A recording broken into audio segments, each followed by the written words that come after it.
A ver, preguntas, de una vez. Dice, ante sospecha de neumonía, la evaluación o procedimiento que me confirmará el diagnóstico será mediante hemocultivo, solo clínica, radiología, bromografía, antígenos urinarios. Ante esa pregunta en un examen, ¿qué es lo que responderían ustedes? ¿Qué me dicen? ¿Qué alternativa es la que marcan?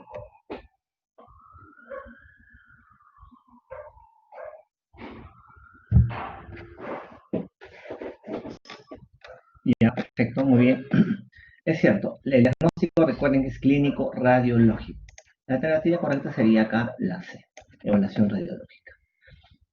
Dentro de la clínica tenemos un cuadro agudo, fiebre alta, esputo purulento, disnea por ahí, crepitantes de las pulmones,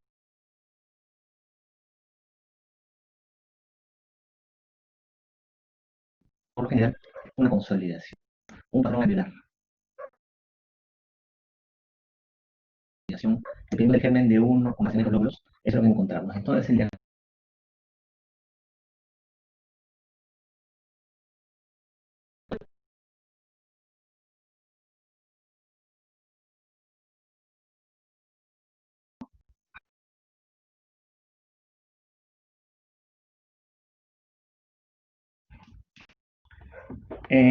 acordarse nomás que el agente más frecuente causal de neumonía que viene en la comunidad va a ser el neumococo.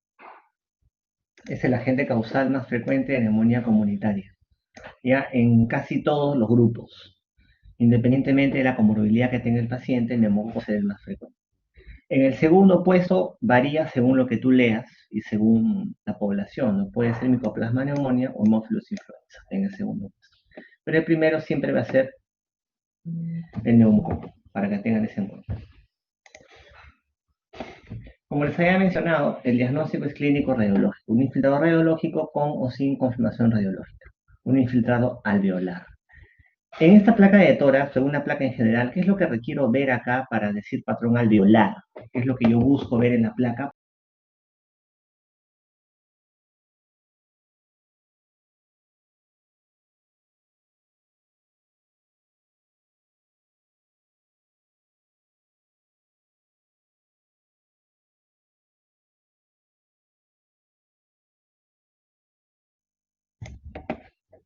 Broncograma aéreo, es cierto, es lo que yo busco en la placa, parece que es un patrón alveolar. O sea, voy a ver un fondo blanco como el que ven acá, y dentro del fondo blanco espacios de aire, como tubos de aire. ¿Ya? Lo que se llena de pus son los alveolos, no los bronquios. Entonces, un fondo blanco, que es el alveolo lleno de pus, y en ese fondo blanco unos bronquios con aire, llenos de aire.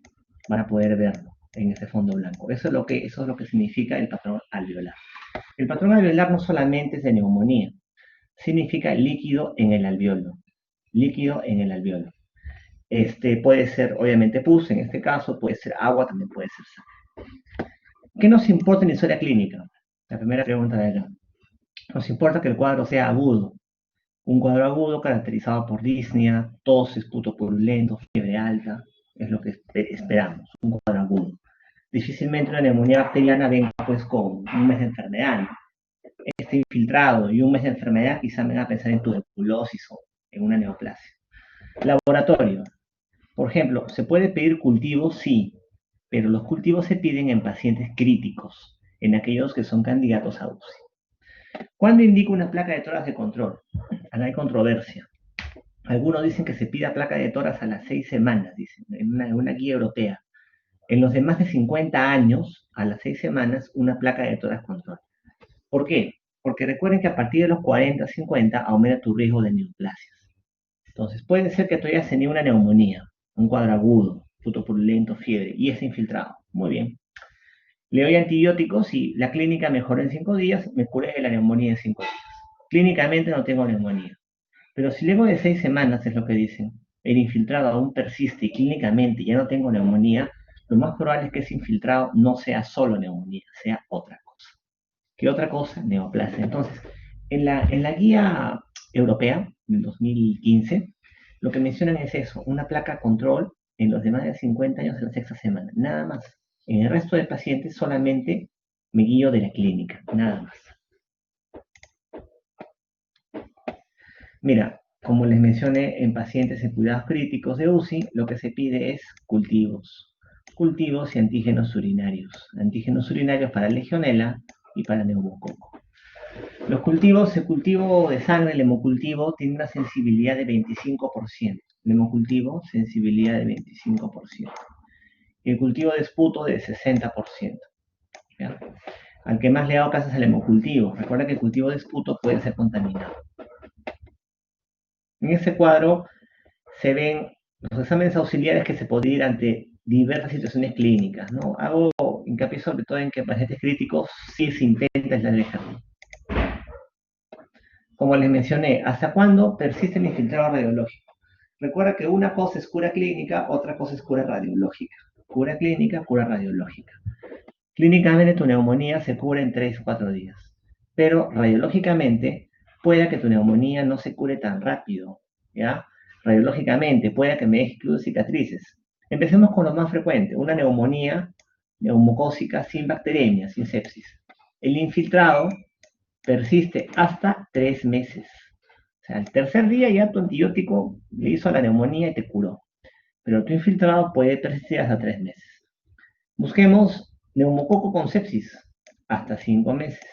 Y otros gérmenes como Staphylococcus aureus, por ejemplo, me dejan secuelas. Comúnmente me dejan secuelas y puede persistir más tiempo. O sea, una cosa es cura clínica, otra cosa es cura radiológica. Es lo que vemos. 18 años acude porque hace 5 días presenta fiebre de cefalea toseca. Los últimos 2 días se sumó también otalgia derecha, infiltrado intersticial en ambas bases. ¿Cuál es el agente más probable? ¿Qué me responden? A ver. Alternativa que marcarían acá.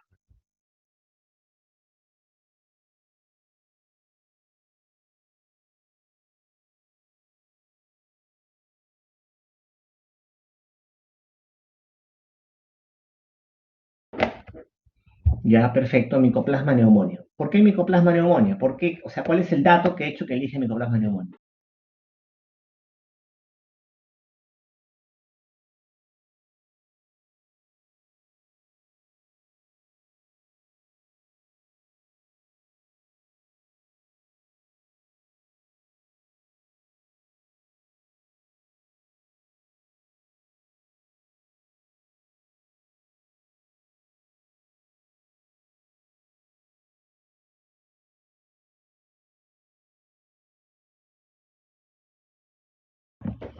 Ya, más me iría yo por el infiltrado intersticial.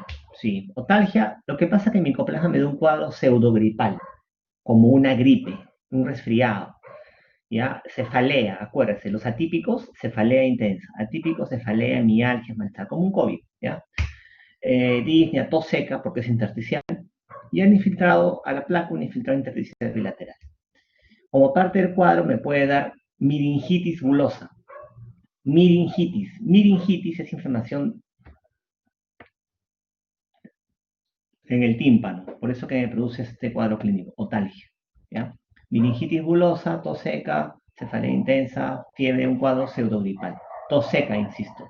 A la ocultación probablemente no encuentres nada, porque es intersticial. O sea, encontrarás un murmullo vesicular disminuido quizás, y en la placa un patrón intersticial. Entonces, ¿qué hace que acá marque micoplasma? Que es un cuadro pseudogripal, ¿no? Fiebre, cefalea, tos seca, infiltrado intersticial. Primera posibilidad, micoplasma neumónico, que también se presenta en adultos jóvenes o jóvenes, ¿no? Tenemos el concepto de neumonía típica y neumonía típica. Estas primeras neumonías, esas típicas, se refieren a la clásica consolidación global. ¿Se dan cuenta acá? Miren, vamos a ampliar esta imagen. Esta imagen acá tenemos un broncograma aéreo. Tenemos los bronquios como tubos de aire, ¿se dan cuenta? Espacios aireados, como tubos de aire. Broncograma aéreo, patrón alveolar. En cambio, la atípica no tiene ese broncograma aéreo. ¿Qué tiene la atípica? Tiene patrón intersticial bilateral. Bilateral. Si ustedes revisan los textos, los libros, la causa más común de neumonía atípica es micoplasma neumonía. Ya, actualmente les viene un paciente con estas características. Le sacas una placa actualmente y le encuentras así. ¿En qué pensarás actualmente? ¿Qué me dirías que tiene? Claro, ahora todo es COVID, muchachos, ahora todo es COVID. ¿Y saben qué? Algo que me comenzó a parecer raro desde que comencé a ver COVID es que siempre te ponen en los textos, ¿no? Disociación clínico-radiológica, nada la auscultación, pero sí ves en la placa. Bueno, los COVID no tienen eso. Los COVID tienen a la auscultación crepitantes, ¿ah? Hartos crepitantes, bilaterales, y una placa con patrón intersticial. Y una tomografía peor todavía, vidrio esmerilado, ¿no? Bilateral. Micoplasma pneumoniae es el agente de Ito, se transmite por vía aérea, me da un cuadro pseudogripal, como les dije, meningitis bulosa, hay otargia por eso, y también tiene la propiedad de desencadenarme mucha autoinmunidad. Autoinmunidad que se expresa, por ejemplo, por un rash, puede ser incluso Steven Johnson, Guillain-Barré, y también me puede dar, por ejemplo, crioaglutininas, anticuerpos fríos, me da anticuerpos fríos. Los anticuerpos fríos pueden ser causa de anemia hemolítica autoinmune por anticuerpos fríos, crioglobulinas me puede producir. El manejo de micoplasma, o sea, si les pintan un cuadro de micoplasma y les ponen un patrón intersticial bilateral, es manejo con macrólidos, acitromicina o peritromicina, como alternativa a esa resistencia, levofloxacina. Al inicio, ustedes sabrán a los COVID que les daban acitromicina. Ya, yo le daba citro al COVID, no pensando en COVID, ¿eh? Porque no sirve para COVID.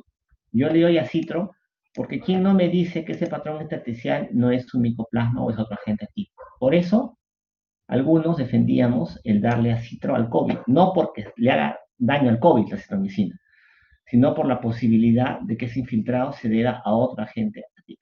Ojo. Legionela neumófila también se contrae por vía aérea. Esta legionela vive adentro de amebas de vida libre. Las amebas de vida libre, acuérdense, se encuentran en el agua estancada. Agua como por ejemplo las gotas de los conductos de aire acondicionado, se empoza debe ser. Entonces en esos conductos viven amebas de vida libre, acantamebas, y dentro de ellas vive legionela. Tú prendes un conducto de aire acondicionado, las acantamebas y la legionela se liberan, se espacian por el ambiente, las inhalas a un cuadro. El cuadro clínico de legionela se divide en dos. La fiebre de Pontiac, que es un cuadro pseudogripal. Una gripe que nunca te das cuenta que es legionela, que se cura sola. Se llama fiebre de Pontiac. Ni la vas a identificar. Y la enfermedad que se ve es la legionelosis, enfermedad de los legionarios. Legionelosis es enfermedad de los legionarios. Es la forma más severa de legionela. Producida por legionela serogrupo 1. ¿Cómo se caracteriza? Por una bronconeumonía. Dice, una neumonía severa. Neumonía severa. Una bronconeumonía con compromiso extrapulmonar. Por más que sea típico, me da un patrón alveolar intersticial bilateral, mira, compromiso alveolar, compromiso intersticial bilateral. Ya, el compromiso extrapulmonar, ¿en qué consiste? Consiste, por ejemplo, en cefalea, trastorno de conciencia, miocitis, diarrea, hiponatremia, hepatitis, o sea, es un desastre, un cuadro sistémico. Quizás, si encuentro esta placa, una bronconeumonía, en un paciente anciano, ponte 90 años, ¿no? Con difusión orgánica, hasta cierto punto lo puedo justificar, ¿no? Recuerda que los abuelos se mueren por neumonías severas, pero ponte que esta placa me la encuentre en un chico de 30 años, no lo justifico, pues. Más este cuadro es pulmonar, peor, pensar en legión de. También me lo sugiere cuando te sugieren también contacto, algo con conjuntos de aire acondicionado. Por ejemplo, vengo de una convención, un salón de clases, una conferencia en un hotel, hay aire acondicionado, bueno, eso también tienes que buscar en la clínica. A ver, 55 años, diabética, una semana de haber sido tratada de furunculosis múltiple en glúteo derecho. Ahora acude por fiebre Disney 2 días de evolución. La placa es diagnóstica de neumonía y muestra consolidados en ambos campos pulmonares con sugerencia de cavitaciones. Agente más probable, ¿cuál es?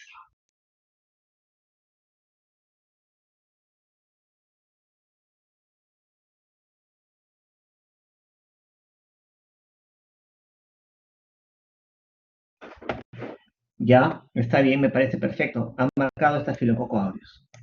¿Qué es lo que ha hecho que marquen estafilo aureus?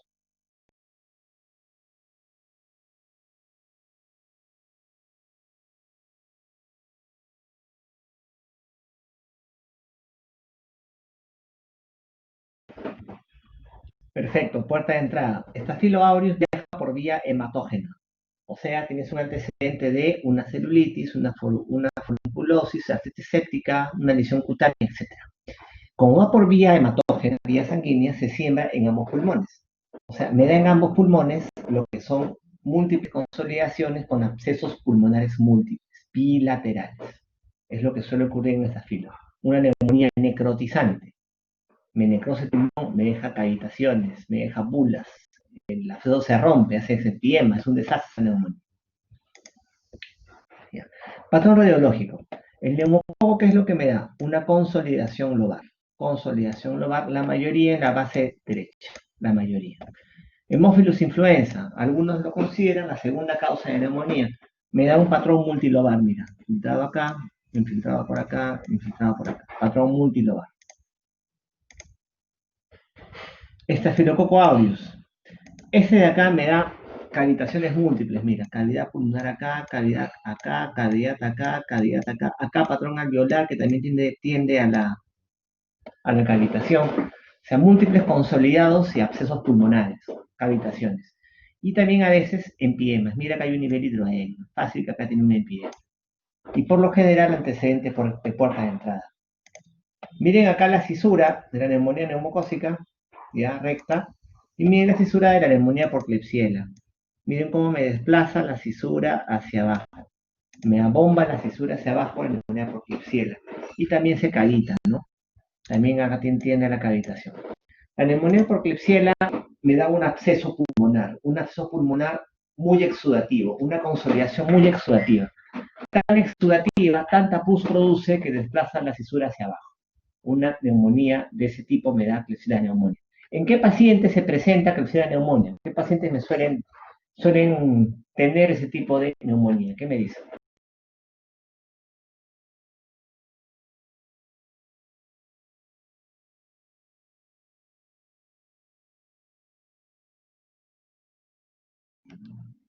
¿Qué pacientes con qué antecedentes suelen tener neumonía por Klebsiella?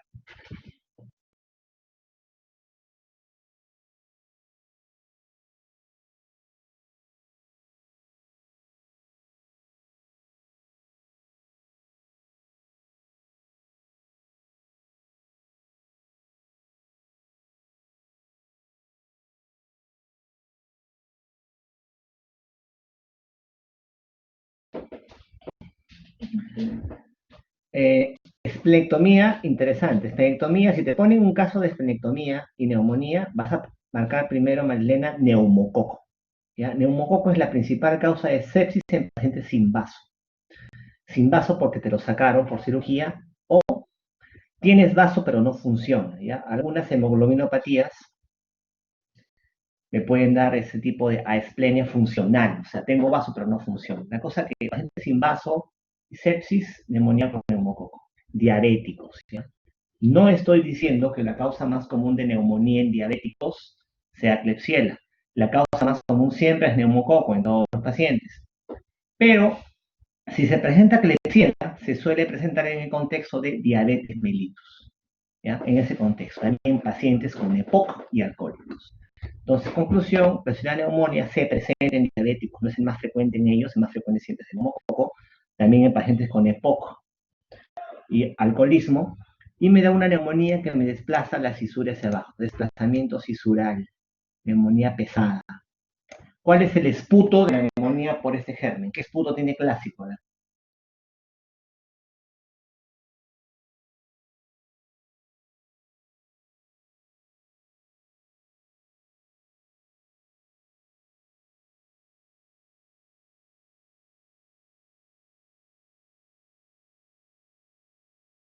Exacto, es un esputo en jarabe de grosella, como una gelatina roja botan esos pacientes. O sea, te ponen caso clínico, diabético con neumonía, es neumococo. Pero te ponen diabético con neumonía, que desplaza cesura hacia abajo y bota un esputo medio rojizo, sanguinolento, le hace la neumonía.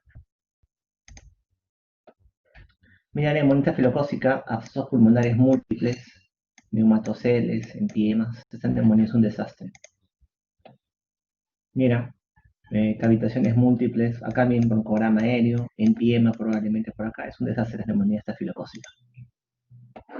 A ver, 35 años, infección por VIH sin carga, acude por tiempo de enfermedad de 4 días caracterizado por disnea, calofríos y tos con exploración purulenta.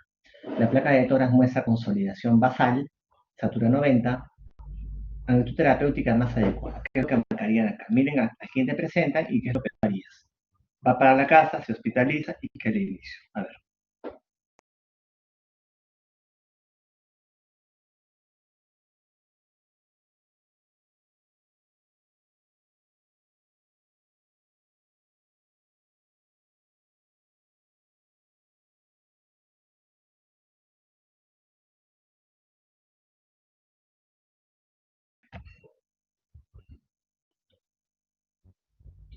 Ya.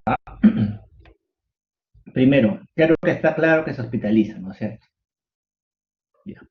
Tiene saturación menos, bueno, 90, menos de 92, debería hospitalizarse. Aparte es un paciente VIH, es inmunosuprimido. Es inmunosuprimido, eh, luce séptico aparentemente y está con saturación baja. Muy bien. O sea, la no puede ser, debería hospitalizarse. ¿Cuándo darían, en qué casos manejarían una neumonía con cotrimoxazol? ¿Cuándo manejarían neumonía con cotrimoxazol? ¿Cuándo sería la...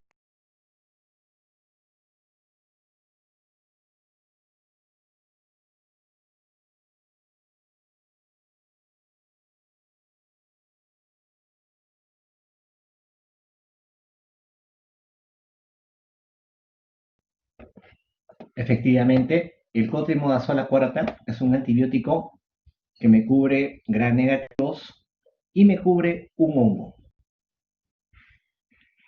el Pneumocystis jirovecii. En esos casos sí manejaría. ¿Cuándo pensaría en un neumocistis? Pacientes con VIH, pero con un patrón intersticial bilateral. Tos seca, cuadro subagudo de tos seca, como neumonía típica, pero patrón intersticial bilateral. Acá tiene una consolidación, olvídate. ¿Cuándo daría voriconazol? A ver.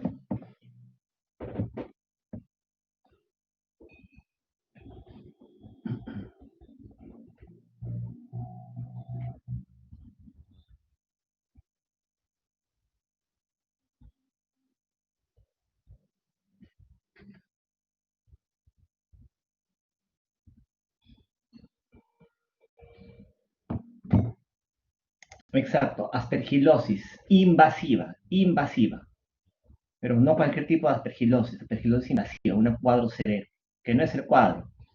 Generalmente son inmunosuprimidos, los manejas como neumonía, pero no responden a antibióticos. Entonces, cuando tienes una neumonía que no responde a antibióticos, hay dos posibilidades.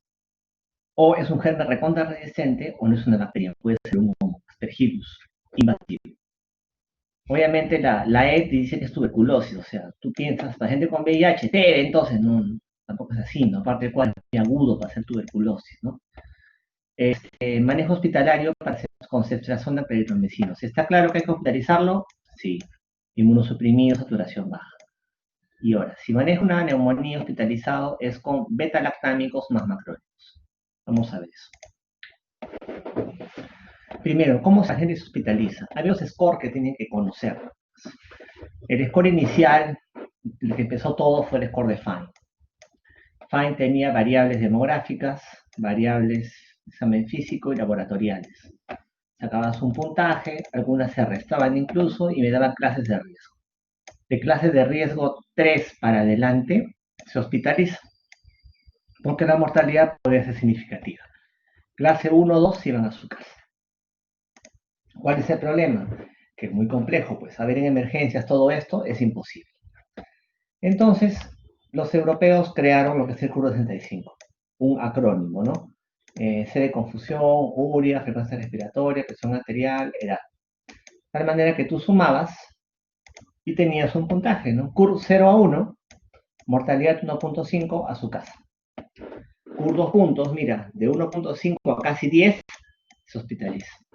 CUR 3 o más puntos, más de 20% de mortalidad, no solo se hospitaliza, sino que hay posibilidad que pase a UCI. O sea, me ayuda esta herramienta. Sin embargo, lo más importante es tu apreciación clínica. Es lo más importante en el manejo y en la decisión de hospitalizar o no una neumonía. Ya, por ejemplo, a ver, Tienes, digamos, un señor de 80 años con neumonía, pero el abuelito está lúcido, sube en 40, respira 25, presión 120, 70. Entonces, a ver, abuelito, mira, uy, tienes un solo punto, no va por la edad, ¿ah? No, tienes que irte a la casita. Hay que tener cuidado. Igual, tienes un paciente con VIH joven, ¿ah? De 30 años. No está confuso, Suri está normal, respira 25. O sea, por puntaje sale cursero al VIH, hoy vete a tu casa. No, no, pero importa más que el CUR la valoración clínica. Recuerda que CUR no me evalúa comorbilidades. Es un problema. O sea, tu apreciación clínica primero. En una pregunta de examen no necesariamente es buscando el CUR. Mira al paciente clínicamente, de forma integral. Una vez hospitalizado el paciente, ya pasó al piso, ¿cómo sé que el paciente puede escalar más a otra unidad un poco de más complejidad, una UCI, digamos? Criterios de la ITSA-ATS. Ya. Criterios mayores, necesidad de ventilación mecánica, yo sé, y menores. Obviamente, un criterio mayor solamente, o tres menores, tres de estos, me dice que el paciente debería pasar a UCI. Ya hospitalizado. Eso también está claro. No solamente son los únicos score, hay un montón de score que los invito a que lean y más seguramente, si quieren, pueden hacer un estudio para comparar cuál es mejor, ¿no es cierto? Y ya, o sea, son varios estudios que agarran varias variables, ¿ya? Revísenlos, uno mejor que el otro, pueden agarrar como sugerencia una comparación de varios scores en pacientes y en nuestro medio ver cómo se ven estos scores, ¿no? Ten en cuenta que los scores han sido validados en otros países, no tanto. Ahora lo que nos interesa, manejo en sí. Ya, la guía cambió el año pasado recién. La anterior guía era del 2006, 2007, o sea, más de 10 años de diferencia. Primero, decidimos que el paciente se va a la casa, manejo ambulatorio, perfecto. Sin comorbilidades o factores de riesgo para estafilo resistente o pseudomonas. ¿Cuáles son los factores de riesgo de resistencia? ¿Cuáles son los factores de riesgo para resistencia antibiótica? ¿Qué me dice? Factores de riesgo para resistencia antibiótica.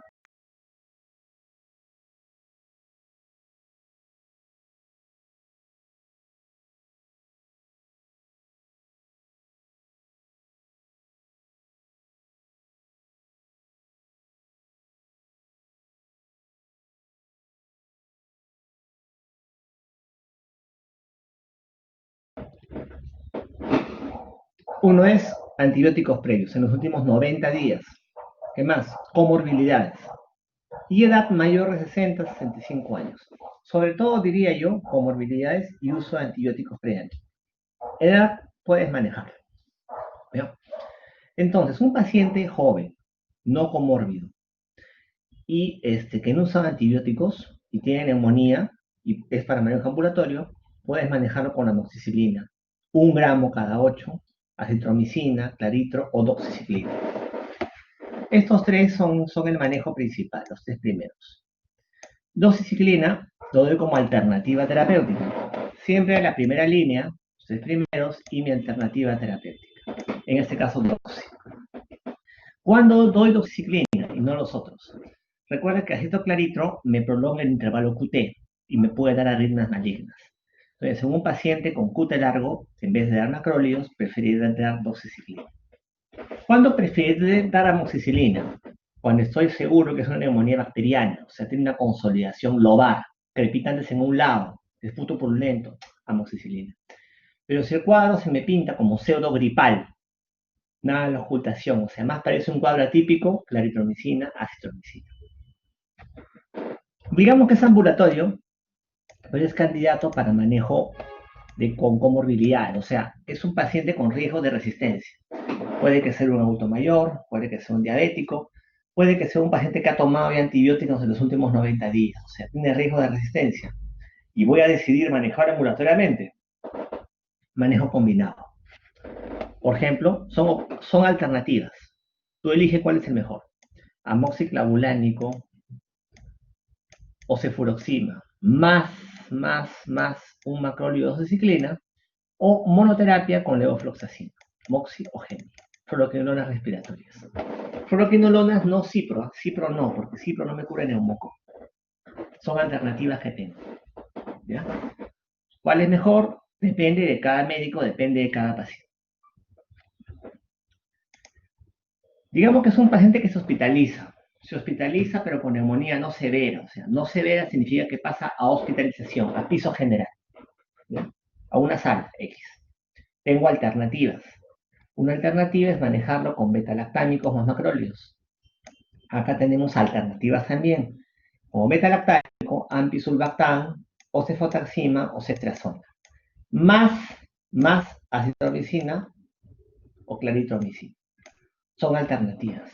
Lo que más suele usarse, lo más usado suele ser ceftriaxona más acitromicina. Es lo más usado, no es lo único, es un beta-lactámico, tengo alternativas. La otra forma es darle solamente una fluoroquinolona respiratoria, nada más. Levofloxacino o mosifluoxacino, nada más. Usamos más lo primero, ¿no? Usamos más darle ceftia con acitro. ¿Por qué? Porque fluoroquinolonas en hospitalizados se prefiere por vía endovenosa y ahí no disponemos mucho de eso, tener eso en consideración. Ojo, hospitalizados de neumonía no severa. ¿Qué hacemos en los severos, en los que van a UCI, hospitalizados? El esquema no cambia mucho, pero siempre tiene que ser combinado. ¿Combinado como? Beta-lactámico, ya saben qué alternativas tengo, más un macrólido o una fluoroquinolona. Una fluoroquinolona. Son alternativas, finalmente.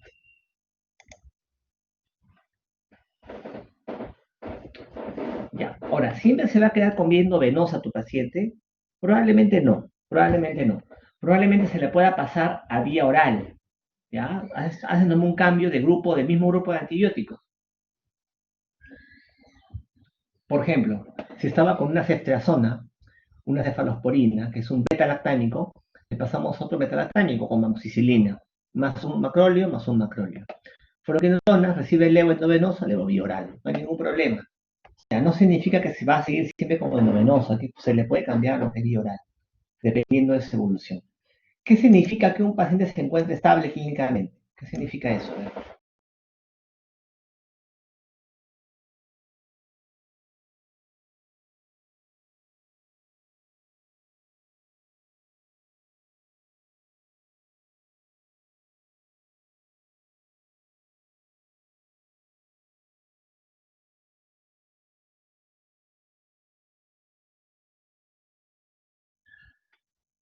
¿Qué más?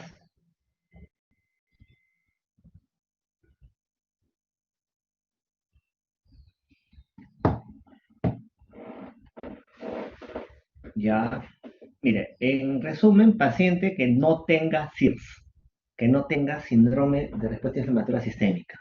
No taquicárdico, no taquipneico, sin fiebre, hemodinámicamente estable, obviamente que está bien.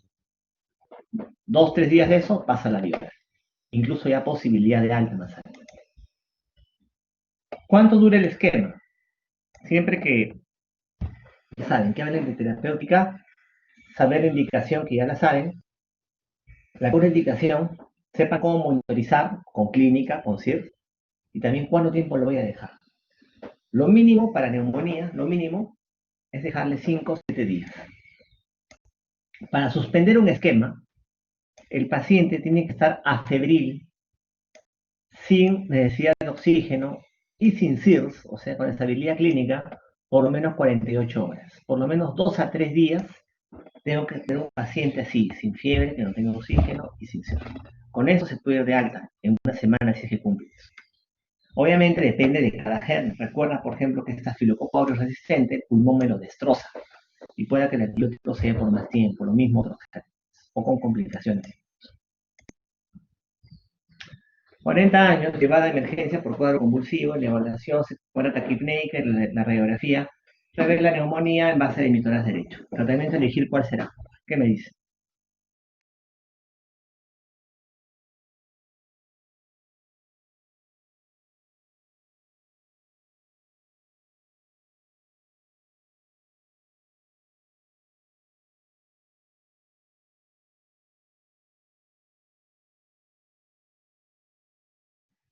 Ya. Primero, ¿cuál es el diagnóstico de la paciente? Diagnóstico, a ver.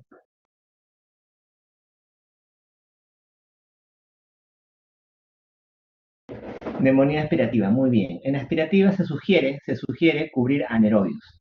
Acá me cubren anaerobios lo que es clindamicina y lo que es metronidazol. Pero clindamicina tiene la ventaja que también me cubre gran positivos, perdón, de la cavidad oral. Recuerda que la flora oral es polimicrobiana. Clina me cubre gram positivos y anaerobios. En cambio, metronidazol solamente cubre anaerobios. Por eso que para neumonía aspirativa no se sugiere metronidazol. Se sugiere mejor clindamicina. Que la solemos acompañar de ceftriaxona o levo, ¿no? Por un tema que la flora es polimicrobiana. Neumonía aspirativa se define como aquel infiltrado pulmonar que aparece en pacientes con alto riesgo de aspiración de contenido de la orofaringe. Alto riesgo de aspiración. Por ejemplo, trastornos neurológicos, secuelas neurológicas, postrados crónicos, trastornos de conciencia. Hay que pensar en estos cuadros aspirativos en anaerobios, ¿ya? Porque son gérmenes que viven en la cavidad oral. Sin embargo, los anaerobios difícilmente los aislemos en un cultivo. O sea, sí se cree que hay anaerobios, pero difícilmente lo compruebes que están presentes, porque son de difícil cultivo. O sea, hay factores de riesgo para empezar en anaerobios. Dentro de ellos, riesgo de aspiración. Bueno, el manejo, como les he mencionado, clindamicina sobre todo, asociadas a propinolonas o ceftriaxona. Si no es clindamicina, ¿qué otra alternativa tenemos aparte de la clindamicina?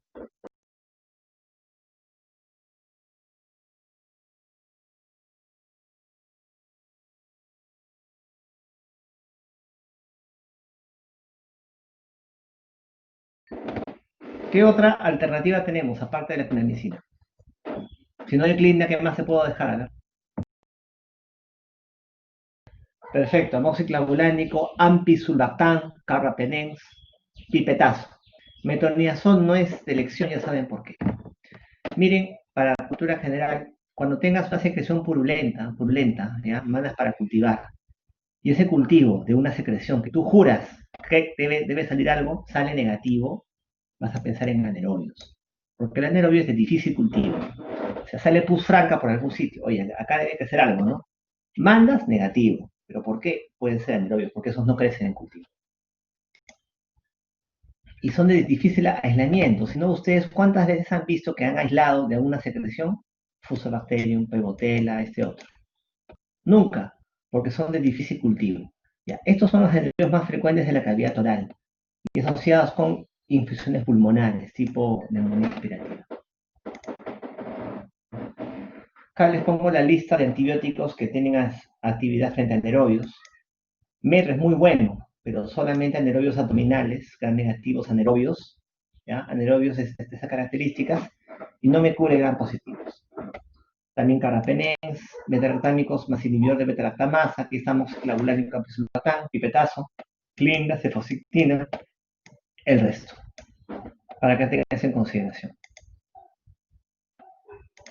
Ahora, obviamente puede que tengas suerte y el germen lo aísles. Si al germen lo aíslas, das el antibiótico según el germen. Ya saben que el aislamiento del germen sobre todo se ve en pacientes críticos. Ya. Por ejemplo, ustedes mucho han oído de vancomicina, ¿no? Vancomicina siempre la asocian con estafilococo aureus resistente. Estamos de acuerdo, pero es manejo de segunda línea. Primera línea va a ser linezolid. Si en mi hospital tengo linezolid y tengo estafilo resistente, le doy linezolid. ¿Por qué no le doy vancomicina? ¿Qué me dice?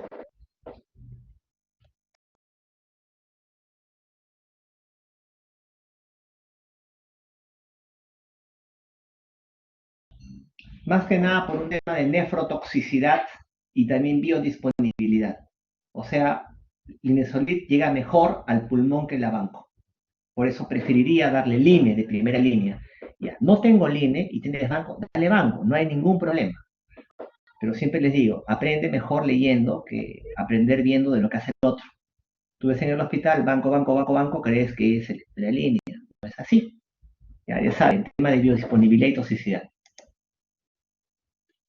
60 años hospitalizada por hepatoacidosis diabética durante su hospitalización cursa con neumonía.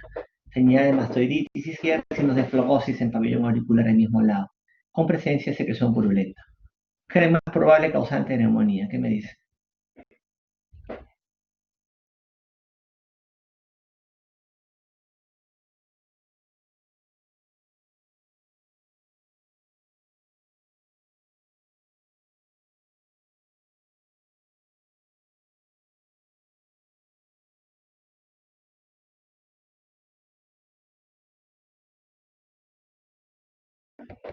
Pseudomonas por el hecho de ser una paciente hospitalizada. Paciente hospitalizada, ¿no? Hospitalizada. Pero miren, hace neumonía hospitalizada, bueno, pues es pseudomonas. Pero miren qué es lo que tiene, mastoiditis, flogosis del pabellón auricular, presión purulenta, para que vean. Miren, concepto de neumonía intrahospitalaria, punto de corte 48 horas, para neumonía nosocomial, debe haber sido internado. Y neumonía asociada a ventilación mecánica, punto de corte 48 horas de haber sido intubado. En cuanto al germen más frecuente, ese germen va a depender de lo que tú leas, ¿ya? Porque la flora hospitalaria cambia de acuerdo a lo que tú leas. No es lo mismo la de 2 de mayo que la de Variety. La flora es distinta. Pero en líneas generales, se habla siempre de Pseudomonas aeruginosa como el principal responsable de neumonías nosocomiales, propiamente dichas. Y Staphylococcus aureus, sobre todo, neumonía asociada a ventilación mecánica, más que nada. Pero la flora, repito, puede cambiar. Haremos de Pseudomonas. Miren todo lo que me puede producir, todos los cuadros que me produce, aparte de neumonía intrahospitalaria. Recuerden que nuestra paciente venía por neumonía, cetoacidosis, se añade flogosis en pabellón auricular. Ya. Ese cuadro se llama otitis externa maligna, que la tuvo un paciente que tuvimos en el hospital. Este señor venía por una infección urinaria, una ITU por pseudomonas resistente. Y un día el pabellón auricular se le comienza a poner flogótico. Se le pone flogótica a la oreja, se le cae su oreja. Y la secreción de acá, del pabellón auricular, el cultivo, el resultado fue la pseudona. La misma pseudomona, el mismo tipo de germen que salió en el cultivo de orina. O sea, por sepsis, por septicemia, la pseudomona se va al pabellón auricular.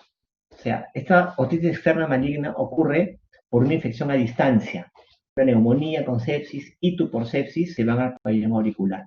El contexto principal son diaréticos, que es un paciente de esas características. También puede ser este cuadro, mira, estigma gangrenoso, lesiones ulcerativas necróticas en piel producidas por pseudomonas, agentes inmunosuprimidos. Quiere decir en pacientes, por ejemplo, neutropénicos. ¿Ya? O sea, pseudomonas no solo es neumonía, hay un espectro de cuadros clínicos que puede producir. Antibióticos antipseudomoniales, cefalosporinas. ¿Cuál cefalosporinas? ¿Qué cefalosporinas me cubre pseudomonas? ¿Qué me dice?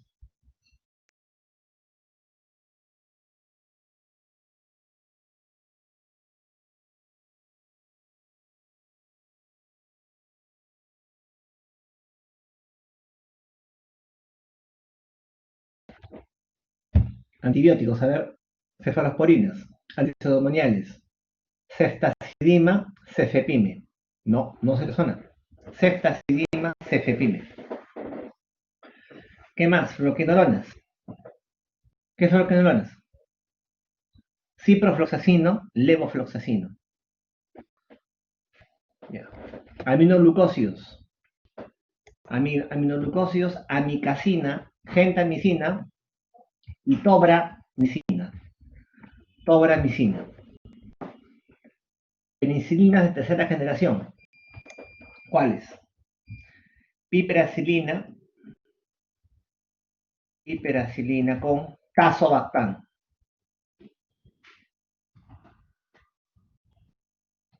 ¿Y cuál es? El otro, la ticarcilina con ácido clavulánico. Ya. Carrapenens. ¿Cuál es el otro? ¿Cuáles son los carrapenens? Imipenen, meropenen, doripenem. ¿Ya? El ertapenem no cubre pseudomona. No cubre pseudomona. Se usa para otros gérmenes resistentes, pero no para pseudomona. Monobactámicos. El único monobactámico es el astreonán. ¿Cuándo usamos astreonán? Se prefiere usar astreonán en pacientes con sepsis por pseudomona y alergia a penicilinas. Mira, cefalosporinas, penicilinas, carrapenens, monobactámicos son betalactámicos. Teóricamente, alergia a uno, alergia a todos. ¿No es así? El que menos posibilidad tiene de hacer reacción cruzada es el astreonán. Por eso que es el de elección en pacientes con sepsis por pseudomonas y alergia a penicilina, es su indicación. Polimixinas. ¿Cuál es la polimixina? La colistina. Colistina usamos cuando hay pseudomonas resistentes a carbapenems, esa que vienen de UCI. ¿Ya? Y finalmente lo que es fosfomicina. Fosfomicina solamente sirve en vía urinaria baja, cistitis, nada más, ni siquiera en pielonefritis, solamente en ITU baja, nada más. De preferencia, damos dos antipseudomoniales, combinamos.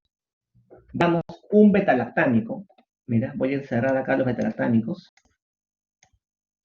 cefalosporinas, penicilinas, carbapenems, monolactámicos, un betalactámico más un no betalactámico.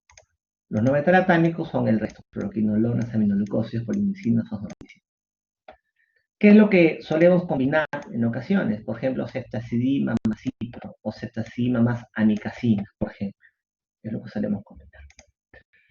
¿Se puede dar manejo con un solo antisodamonial? Sí. La mayoría se da con dos antisodamoniales. En dos, ¿a quiénes dejamos? Dos dejamos a pacientes con riesgo de resistencia, adultos mayores, comórbidos y que no usan antibióticos. No tienes ninguna de esas, se puede manejar con un solo antisodamonial. Pero a ver, en medicina interna, en los pisos de medicina interna, no existe un paciente pues, de menos de 60 años, sin comorbilidades, y que no haya recibido antibióticos. O sea, no existe ese paciente. Por eso que a la mayoría le dejamos dos antisodamoniales. Salvo que un chico de 20 años se fractura la pierna, lo hospitalizan por eso y, bueno, hace neumonía, no digamos, manéjalo con uno solo. ¿Cuál es el esquema antibiótico? Bueno, si tienes riesgo de tener estafilococo aureus resistente, tienes riesgo de tener estafilococo aureus resistente, se maneja con vancomicina o linezolid. ¿En quiénes tienes riesgo? Sobre todo en aquellos con neumonía asociada a ventilación mecánica. En ellos sí tienes que cubrir estafilococo aureus de todas maneras. En el resto de las neumonías nosocomiales, das cobertura antipseudomónica. Ya sabes con qué, ¿no? Un betalactámico y un no betalactámico. Para tener en cuenta. Duración más 7 días. Ya sabes, depende mucho de la estabilidad clínica del paciente. Como le estaba mencionando, si tienes riesgo de tener estafilococo resistente, puede cambiar los esquemas terapéuticos. Si tienes riesgo de estafilococo resistente, se maneja con vancomicina más linezolid. Es lo que se aconseja. Es lo que se aconseja. ¿Qué pacientes tienen necesidad de usar estos antibióticos? Sobre todo aquellos que tienen necesidad de ventilación mecánica, que sean intubados, lo que se llama neumonía asociada a ventilación mecánica. Ahí sí les he dicho estafilococo aureus. En el resto tienes que ver la posibilidad, ¿no? Ver la posibilidad de cubrir pseudomona con dos antibióticos o con uno solo. Tienes factores de riesgo de resistencia, como en la mayoría se sugiere usar dos antibióticos antipseudomoniales, un betalactámico y un no betalactámico, es lo que se sugiere. En el resto de los pacientes no se puede manejar con un solo antibiótico. Duración mínima, 7 días, como les mencioné. Y eso creo que es todo. Les he querido traer, pues, como les dije, el último esquema del año pasado de lo que es neumonía querida en la comunidad. Es un tema muy complicado. Me interesa que sepa reconocer el cuadro clínico, el diagnóstico y, sobre todo, que no hay tiempos exactos de uso de antibióticos. Depende mucho de la estabilidad clínica del paciente. Tienes que conseguir que esté estable por lo menos por 72 horas. Repasen, por favor, lo que son antibióticos también antipseudomoniales. Si hubiera alguna pregunta.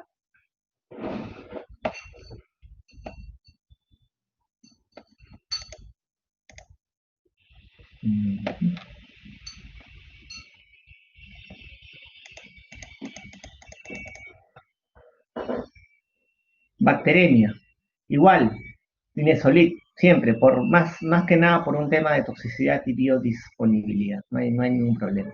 Acuérdate que esa bacteremia tiene un punto de entrada, un punto de origen, que va a ser este foco pulmonar, ¿no?